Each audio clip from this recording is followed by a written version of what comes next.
Oke, perkenalkan nama saya Putu Agus Indra Pranata dari kelas 12 MIPA 4, absen 31. Oke, di sini saya akan membahas tentang pemanfaatan energi listrik. 1. Pendahuluan latar belakang masalah. Di masa yang semakin berkembang ini, semakin banyak pula kebutuhan dan tuntutan yang sering muncul dalam keseharian dalam bidang kelistrikan. Misalnya, setiap manusia pasti memerlukan listrik untuk melancarkan kegiatan sehari-hari yang tidak ada habisnya dan selalu berjalan terus-menerus. Penggunaan seperti penggunaan lampu, setrika, mesin cuci, kulkas, kipas angin, dan lain sebagainya. Peralatan elektronik itu yang membutuhkan energi listrik di setiap penggunaannya. Oleh karena itu, manusia pasti membutuhkan listrik yang selalu ada ketika akan menggunakannya. Sering diketemukan pemadam listrik yang datang secara tiba-tiba tanpa mengenal waktu lamanya listrik itu padam. Inilah yang sangat mengganggu keberlangsungan aktivitas manusia. Pemanfaatan energi surya menjadi energi listrik adalah sebuah sistem yang ramah lingkungan.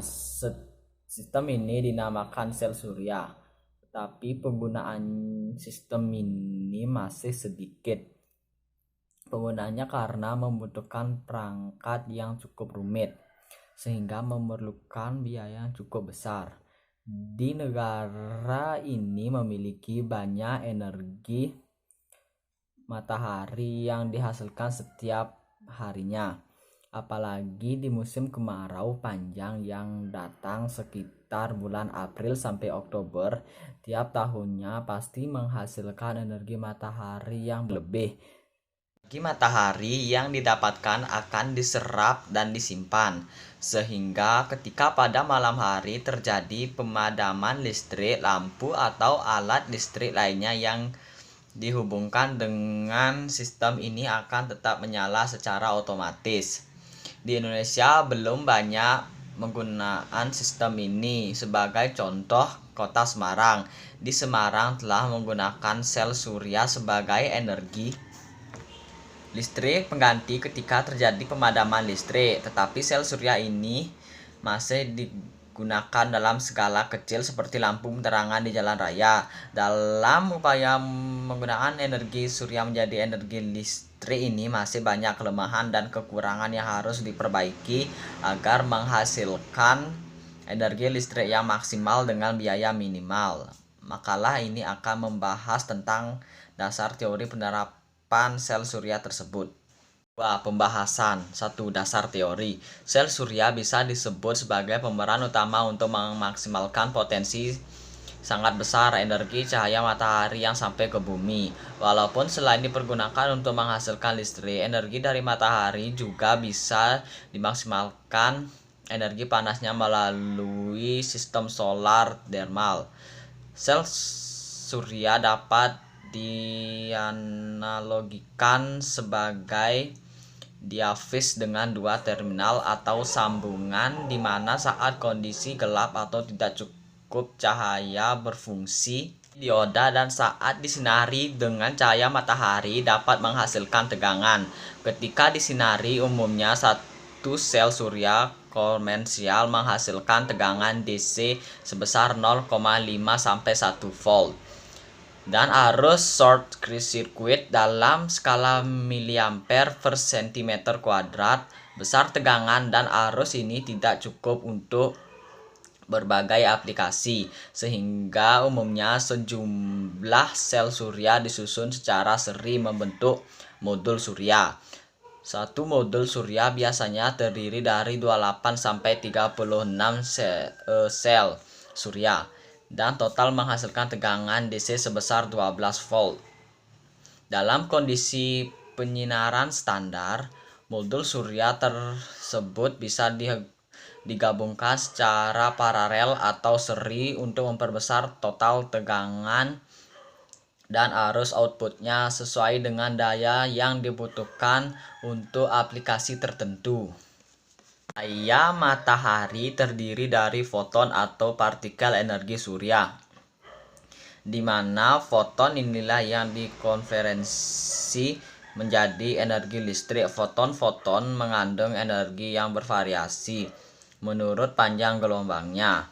Energi foton yang diserap oleh sel surya diserahkan sebagian atau seluruhnya kepada elektron di dalam sel surya. Dan dengan adanya energi baru ini, maka elektron mampu lepas dari posisi normalnya terhadap atom sehingga menjadi arus dalam suatu sirkuit listrik. Proses kerja sistem pembangkit listrik tenaga surya ini dengan menggunakan grid connected panel sel surya fotovoltaik untuk perumahan. Modul sel surya fotovoltaik merubah energi surya menjadi arus listrik DC. Arus listrik DC yang dihasilkan ini akan dialirkan melalui satu inverter atau pengatur tenaga yang merubahnya menjadi arus listrik AC dan juga dengan otomatis akan mengatur seluruh sistem. Listrik AC akan didistribusikan melalui suatu panel distribusi indoor yang akan mengalirkan listrik sesuai dengan dibutuhkan peralatan listrik. Bahan sel surya terdiri dari kaca pelindung dan material adhesif transparan yang melindungi bahan sel surya dari keadaan lingkungan. Material anti refleksi untuk menyerap lebih banyak cahaya dan mengurangi jumlah cahaya yang dipantulkan. Semikonduktor P tipe dan N tipe untuk menghasilkan medan listrik saluran awal dan akhir untuk mengirim elektron ke perabot listrik. Konvensional bekerja menggunakan prinsip PN junction, yaitu junction antara semikonduktor tipe N dan tipe N. Semikonduktor ini terdiri dari ikatan-ikatan atom yang dimana terdapat elektron sebagai penyusun dasar. Semikonduktor tipe N mempunyai kelebihan elektron atau muatan negatif, sedangkan semikonduktor tipe P mempunyai kelebihan hole atau muatan positif. Dalam struktur atomnya, kondisi kelebihan elektron dan hole tersebut bisa terjadi dengan mendoping material dengan atom dopan. Sebagai contoh, untuk mendapatkan material silikon tipe P, silikon doping oleh atom boron. Sedangkan untuk mendapatkan material silikon tipe N, silikon doping oleh atom fosfor. Penutup. 1. Kesimpulan. Sel surya adalah sebuah alat semikonduktor yang dapat mengubah energi matahari menjadi energi listrik yang berguna. Sel surya banyak digunakan di berbagai tempat seperti di wilayah terpencil, satelit pengorbit bumi, kalkulator genggam, pompa air, dan pada atap gedung suatu perusahaan besar. Proses kerja sistem pembangkit listrik tenaga surya ini dengan menggunakan grid connected panel sel surya fotovoltaik. Satu modul surya biasanya terdiri dari 28-36 sel surya dan total menghasilkan tegangan DC sebesar 12 volt dalam kondisi penyinaran standar.